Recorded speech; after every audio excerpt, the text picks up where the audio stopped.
Hello, good morning friend. আজও একটা নতুন রেসিপি লোকাল মুরগির এই যে আলু ভাজি নিলাম অল্প লাল লাল করিয়া, তারপরে রসুন আদা জিরা সব বাটে নিছি। এখন রসুন আদা জিরা সব দিয়ে দিলাম, পেঁয়াজ কাটে দিছি, নিমখ দিলাম স্বাদ অনুসারে। এইদিকে আলু ভাজা হয়ে গেলো। আর এখন মুরগির মাংসটা একটু ম্যারিনেট করিয়া ঢেকে রাখবো। আবার এদিক ঢেকে রাখলাম, আবার এদিকে একটু জিরা দিয়া পেঁয়াজ দিয়ে লাল করে পেঁয়াজটু ভাজিয়ে নিলাম। তারপরে মুরগির মাংসটা ঢেলে দিলাম, তারপরে একটু কষান করলাম।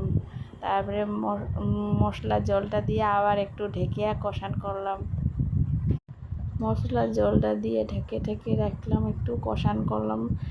তার মানে লোকাল মুরগি না, একটু কষান ভালো করে না করলে শক্ত থেকে যাবে। তারপরে ভাজা রাখা আলুটা ঢেলে দিলাম, দিয়ে আবার একটু ঢেকে রাখলাম।